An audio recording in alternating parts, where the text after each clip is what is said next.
नमस्कार, मैं हूं पुष्पेंद्र चौधरी और आप देख रहे हैं इंडिया वॉइस खबर। दिन भर में आपका स्वागत है। रुक करते हैं खबरों की ओर। 2 दिवसीय अटल स्वास्थ्य मेला मंगलवार से कैंट के दिलकुशा लॉन में लगा है। मेले का उद्घाटन मुख्यमंत्री योगी आदित्यनाथ और रक्षा मंत्री राजनाथ सिंह ने किया।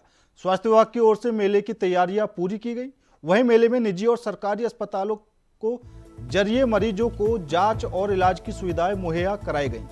इसके लिए 100 से अधिक स्टॉल लगाए गए। दिव्यांगजनों को ई साइकिल और व्हील चेयर समेत और कृत्रिम उपकरण दिए जाएंगे। सुनिए कार्यक्रम में सीएम योगी ने और क्या कुछ कहा।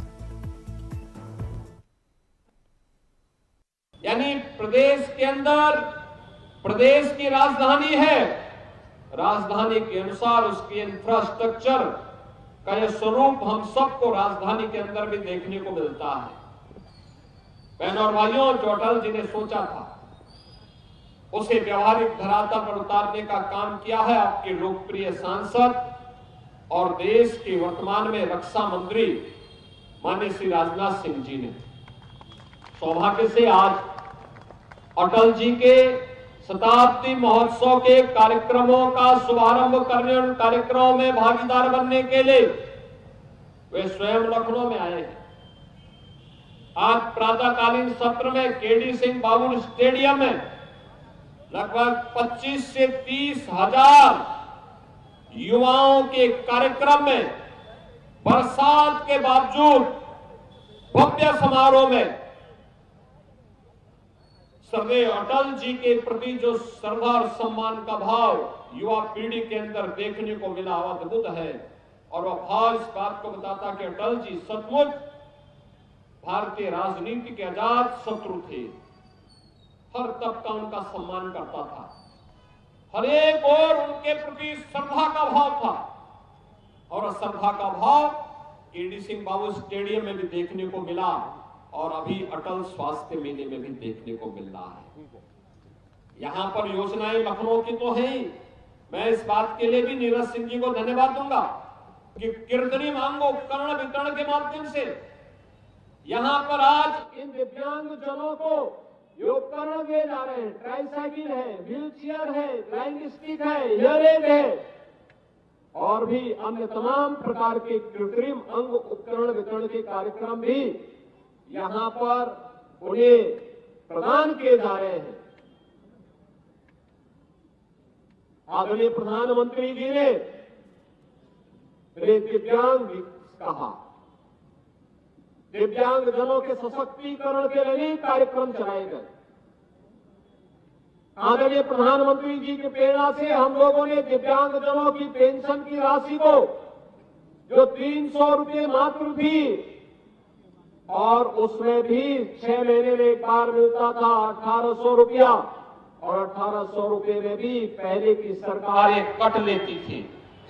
हम लोगों ने कहा नहीं, 300 रुपया कम है, इसको बढ़ा करके 1000 रुपये यानी साल में उन्हें 12,000 रुपये सालाना देने का कार्य भी किया और पैसा सीधे उनके अकाउंट में जाता है।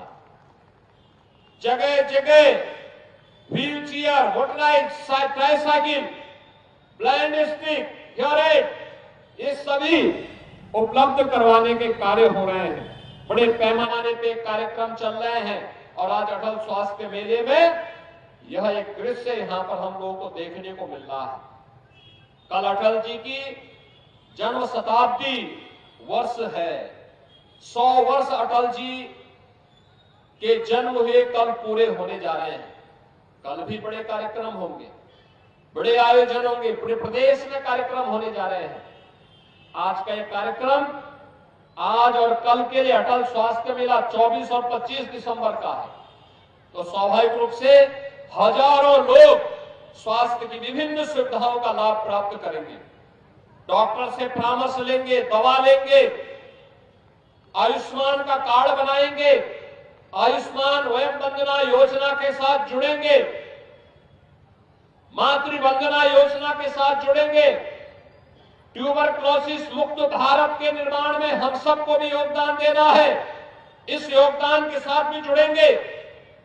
और साथ साथ आज यहां पर आदरणीय रक्षा मंत्री जी के कर कमलों से लखनऊ वासियों को ये लगभग 650 करोड़ रुपए की इन परियोजनाओं की सौगात उपहार स्वरूप मिली अटल जी की जन्म की पूर्व संध्या पर इतनी परियोजनाओं का सौगात प्राप्त हो रहा है, जिसमें 256 करोड़ रुपए की लागत की 136 परियोजनाओं का लोकार्पण है। इससे पहले केडी सिंह बाबू स्टेडियम में भी स्मार्ट सिटी मिशन के अंतर्गत जो कार्य हुए हैं उनका लोकार्पण आदरणीय रक्षा मंत्री जी ने किया और 386 करोड़ रुपए की अधिक लागत की 45 परियोजनाओं का शिलान्यास भी हो रहा है।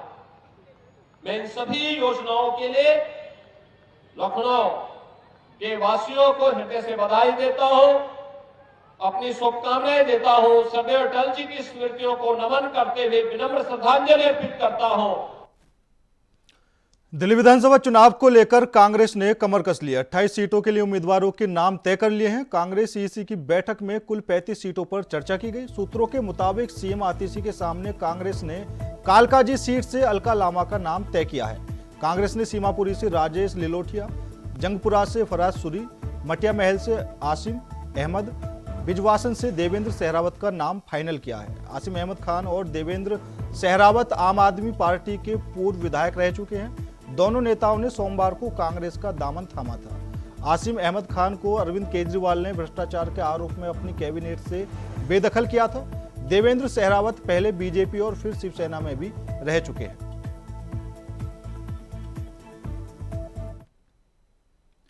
दिल्ली में विधानसभा चुनाव नजदीक है। आपके राष्ट्रीय संयोजक अरविंद केजरीवाल लगातार दिल्ली के लोगों के लिए बड़ी बड़ी चुनावी घोषणाएं कर रहे हैं। एक बार फिर अरविंद केजरीवाल ने एक और चुनावी वादा किया है। केजरीवाल ने कहा कि दिल्ली में हम 24 घंटे में पानी साफ देंगे, प्लांट लगाकर अमोनिया को हटाएंगे, वहीं 2500 ट्यूबवेल लगाएंगे, दिल्ली में देंगे 24 घंटे साफ पानी। ये अरविंद केजरीवाल ने ऐलान किया है। पूरी दिल्ली के अंदर अब हमें जल्दी से अगले कुछ सालों के अंदर 24 घंटे पानी देंगे, साफ पानी देंगे। आप पूछोगे कैसे आएगा पानी, पानी कहां से लाओगे? मैं आप लोगों की जानकारी के लिए बता दूं, 2015 में जब हमारी सरकार बनी 900 एमजीडी पानी, एमजीडी मतलब मिलियन गैलन्स पर डे, 900 एमजीडी पानी दिल्ली में बनता था। हमने 100 एमजीडी ग्राउंड वाटर से, जैसे जो यमुना बहती है, यमुना के तट से हमने बोरवेल खोद खोद के 100 एमजीडी पानी और निकाला। अब हमने ये प्लान बनाया है कि दिल्ली को 24 घंटे पानी देने के लिए लगभग 1250 एमजीडी पानी चाहिए। मैं इंजीनियर हूं, आप लोगों की जानकारी के लिए बता दूं, पढ़ा लिखा इंजीनियर हूं मैं, तो मैंने पूरी इंजीनियरिंग का प्लान बनाया है कि 24 घंटे पानी कैसे आएगा। आज हम 1000 एमजीडी पानी बना रहे हैं, 1250 एमजीडी पानी की जरूरत है। कहां से आएगा बाकी पानी? अभी तुरंत हमें को यूपी वाले तो दे नहीं रहे, उत्तराखंड वाले दे नहीं रहे, हरियाणा वाले तो दे नहीं रहे, उनसे भी कोशिश करेंगे लेने की। हमने प्लान बनाया है 1400 एमजीडी पानी हम बनाएंगे अगले कुछ सालों में। कैसे बनाएंगे? एक तो यमुना पार का जो एरिया है, ईस्ट दिल्ली, पूर्वी दिल्ली और नॉर्थ ईस्ट दिल्ली, उत्तर पूर्वी दिल्ली, यहां पे आप देखोगे जैसे ही आप गड्ढा खोदो पानी निकल आता है, 4-5 फुट पे पानी निकलता है कि नहीं निकलता? वहां पे पानी पे बैठी है पूरी ट्रांस यमुना, लेकिन दिक्कत क्या है? वो पानी गंदा है, उसमें अमोनिया है, वो पानी खारा है, उसमें नमक बहुत ज्यादा है। तो हमने इस पे एक्सपेरिमेंट करा। हम बाहर से डीएमोनाइजेशन प्लांट लेके आए अमोनिया खत्म करने के लिए, और आरओ प्लांट लेके आए उस पे जो उसकी हार्डनेस है वो खत्म करने के लिए, और उसको लगाने, ये 2 प्लांट लगाने से पानी बिल्कुल साफ हो गया, पानी पीने लायक हो गया। तो अब हमने प्लान बनाया है 2500 ट्यूबवेल बनाएंगे। हमने कहां कहां ट्यूबवेल लगाने हैं उसकी भी लोकेशन ढूंढ ली है। 2500 ट्यूबवेल बना के हम 200 एमजीडी पानी और एक्स्ट्रा ट्रांस यमुना से लेके आएंगे। यमुना पार से 200 एमजीडी पानी एक्स्ट्रा, वहां पे हम ट्यूबवेल लगाएंगे, ट्यूबवेल से पानी निकालेंगे।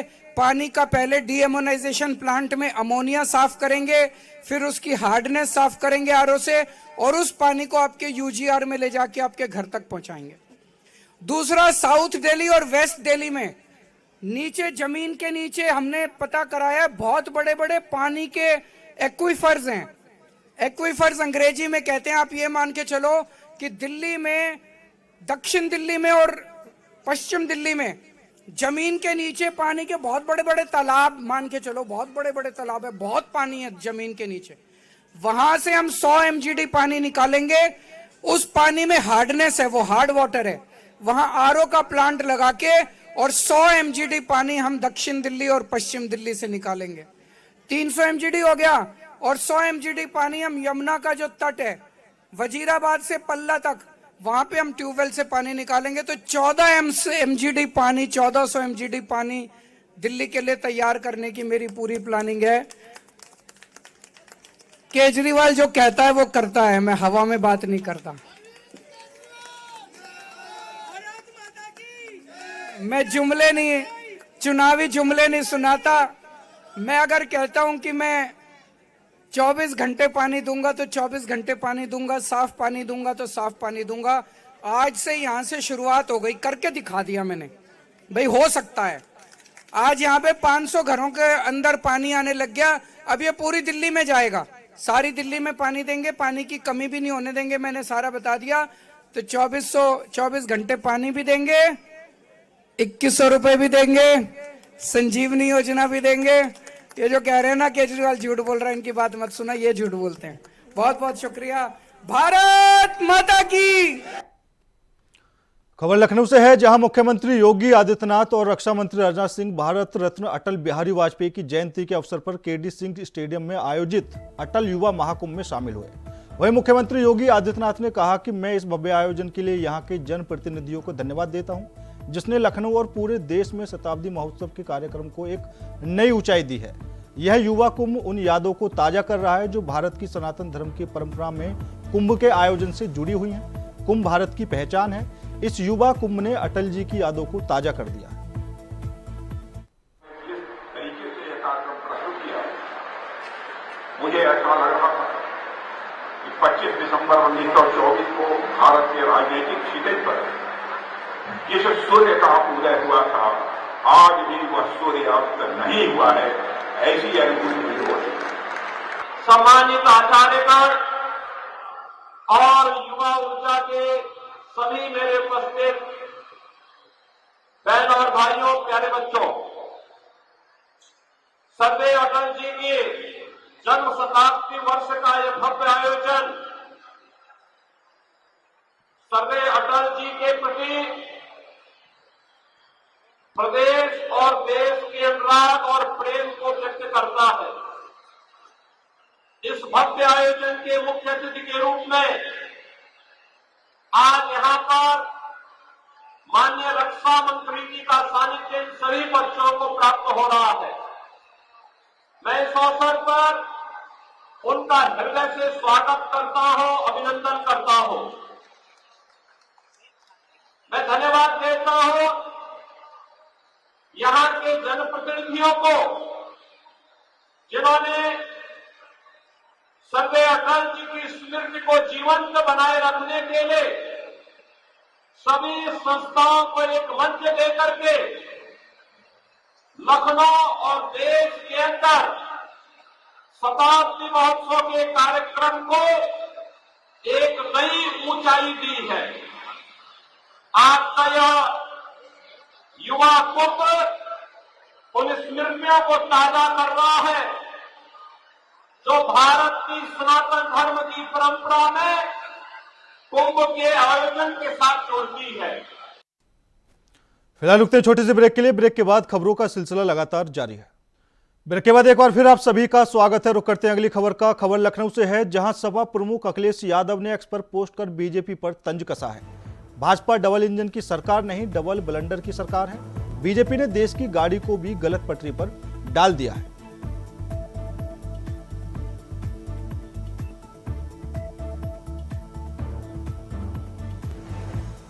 तो सपा सुप्रीमो अखिलेश यादव ने एक्स पर पोस्ट करके बीजेपी पर तंज कसा है। उसने कहा है कि बीजेपी डबल इंजन की सरकार नहीं, डबल ब्लंडर की सरकार है। तो यहां बीजेपी पर सपा सुप्रीमो अखिलेश यादव का बड़ा तंज।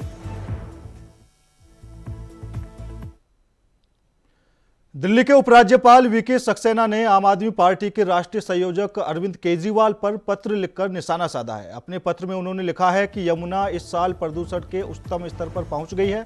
इसके लिए मैं व्यक्तिगत रूप से अरविंद केजरीवाल को जिम्मेदार ठहराऊंगा, क्योंकि आपने सुप्रीम कोर्ट में याचिका दायर की थी और यमुना में किए जा रहे सफाई कार्य को रोक दिया था।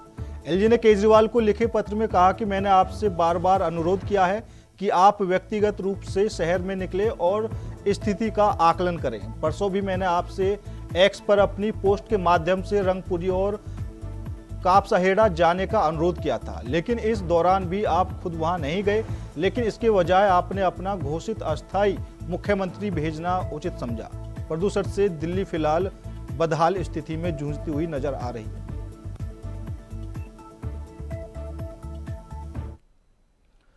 मंदिरों के जीर्णोद्वार को लेकर संघ प्रमुख मोहन भागवत के बयान पर जगत गुरु राम भद्राचार्य ने भी ऐतराज जताया है। तुलसी पीठ के पीठाधीश्वर राम भद्राचार्य ने कहा कि वह मोहन भागवत के बयान से सहमत नहीं है। जगत गुरु ने कहा कि मोहन भागवत हमारे अनुशासक नहीं है, बल्कि हम उनके अनुशासक हैं। जगत गुरु स्वामी राम भद्राचार्य ने कहा कि चारों तरफ से हिंदुओं पर संकट है। बांग्लादेश में हिंदुओं पर अत्याचार हो रहा है। अगर हिंदू एक हो जाएगा तो कोई आपको दबा नहीं सकता। अच्छा आपको मतलब 144 वर्ष के बाद आ रहा है, चका हुआ, सब लोग नहाओ, भाग्य है हमारा। अब सब हिंदुओं का ध्रुवीकरण होना चाहिए, हिंदू एक होना चाहिए, चाहे पंथ अनेक हो, हम सब हिंदू एक। दिल्ली पुलिस ने आज एक बड़े गैरकानूनी इमिग्रेशन रैकेट का पर्दाफाश किया है, जिसमें 11 लोगों को गिरफ्तार किया गया है। अधिकारी ने कहा कि 11 लोगों में से 5 बांग्लादेशी नागरिक हैं और अन्य जाली दस्तावेज बनाने में शामिल पाए गए। ये सभी आरोपी फर्जी वेबसाइटों का इस्तेमाल कर बांग्लादेशी नागरिकों के लिए आधार कार्ड, मतदाता पहचान पत्र और अन्य जाली दस्तावेज बनाने में संलिप्त थे। यह कार्रवाई एक सघन अभियान का हिस्सा है, जिसका उद्देश्य दिल्ली में अवैध रूप से रहने वाले प्रवासियों की पहचान करना और उन्हें कानून के दायरे में लाना है। डीसीपी चौहान ने इस मामले में जानकारी देते हुए कहा कि आरोपी ऐसे बांग्लादेशियों को पहचान पत्र मुहैया कराते थे जो अवैध रूप से भारत में प्रवेश कर चुके थे। ये लोग आमतौर पर जंगलों और एक्सप्रेस ट्रेनों के जरिए भारत में दाखिल होते थे। डीसीपी चौहान ने बताया कि इन आरोपियों ने फर्जी वेबसाइटों के माध्यम से जाली दस्तावेज तैयार करने का काम किया था, जिससे बांग्लादेशी नागरिकों को बिना किसी कानूनी प्रक्रिया के भारतीय पहचान पत्र मिल सके।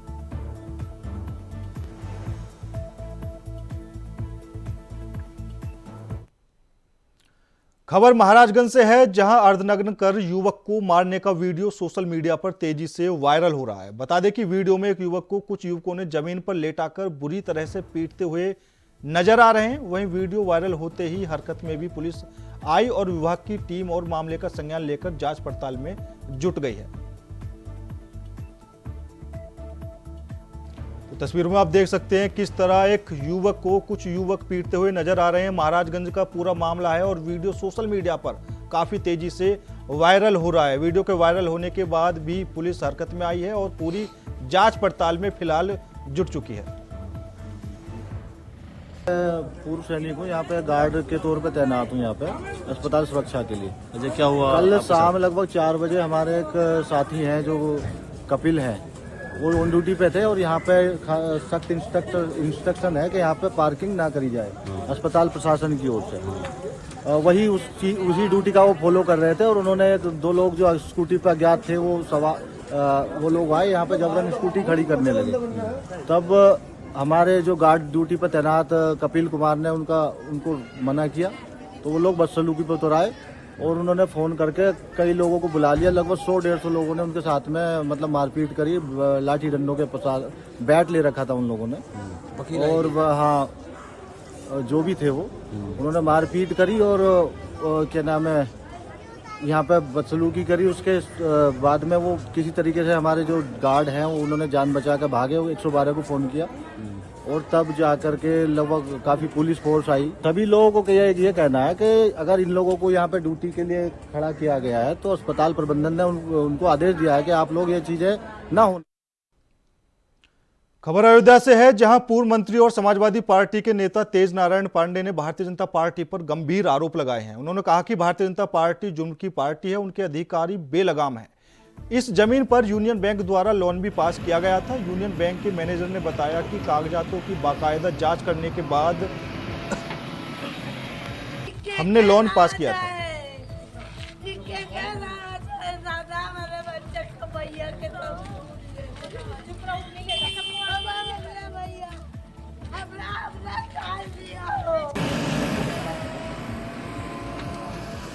कोर्ट से बकायदा कचहरी से हमारी लिखा पड़ी हुई थी, दाखिल खारिज हुआ हमारा, और हमने इसका नक्शा भी पास करवाया, इस पर हमने लोन भी करवाया, सारा सब कुछ हमने लीगल प्रोसेस की, इसमें जो भी करनी चाहिए एक आम आदमी को घर बनवाने से पहले हमने सब कुछ वो सब किया। और अब जो हमारा बनने लगा, लेंटर हमारा पड़ गया, तो आगे बोल दिए कि यहाँ पर तालाब था, 3 महीने से बन रहा था, तब किसी ने नहीं कहा कि यहाँ पे आपका इलीगल वर्क हो रहा है। अगर इलीगल था तो हमारे ये पेपर्स क्यों हमारे अप्रूव हुए, क्यों हमारे पास हुए सारी चीज़ें। और अब जब हमारा बन गया, हमने अपनी सारी जीवन की कमाई लगा दी, तो आके हमारा गिरा दिया गया और हमें नोटिस भी नहीं दिया। कल एसडीएम सर आए थे, विकास दुबे थे, उनसे बहुत कहा कि सर हमको टाइम दे दीजिए थोड़ा सा, हमारे पास पेपर्स हैं। बोले नहीं, ये तो तालाब की जमीन है, हम 1 मिनट नहीं देंगे। और बस उन्होंने कोई बात नहीं सुनी, बस सीधे गिरवा दिया इसको। 30 लाख रुपए की लोन, बैंक जो भी लोन देता है ना, उसको लीगली वेरीफाई करके ही देता है। इनका जो 30 साल का हम लोग सर्च रिपोर्ट निकालते हैं as per hour bank policy, तो उसमें 30 साल के रिकॉर्ड में कहीं भी तालाब का जिक्र नहीं पाया गया। हमारे जो एडवोकेट है उनसे भी बात हुई है, तो बोल रहे हैं कि 30 साल के सर्च के हिसाब से तो लीगली पेपर फिट हैं। दूसरी बात क्या है कि हम लोग एडीए का ये देखते हैं कि क्या नाम नक्शा, तो नक्शा भी वेरीफाई कराया है, नक्शा एडीए ने ही पास किया, दाखिल खारिज भी है, तो लीगली सारे पेपर जो है ना बैंक को जो भी इन्होंने उपलब्ध कराए थे वो पूरी तरीके से सही है, उसमें कोई मतलब आपत्ति करने योग्य नहीं है। इसी के आधार पर बैंक ने इनको 20 लाख रुपया का लोन दिया था। पूर्व की बात हो सकती है, लेकिन जिस हिसाब से मतलब हम लोगों ने लोन में सर्च निकाला है, जो नहीं है बहुत परेशान है, हमारा बच्चा बर्बाद हो गया, हम कुछ कह नहीं सकते हैं, हम कुछ कह नहीं सकते। बिना आदेश के, बिना कोई नोटिस के हमारा मकान गिरा दिया गया। भैया हमारा बेटा क्या करे, आप बताइए हम क्या करें। हम इसके लिए जो नहीं कौन कदम उठाए। फिलहाल मेरे साथ इस बुलेटिन में इतना ही। बाकी देश और दुनिया की तमाम खबरों के लिए देखते रहिए इंडिया वॉइस।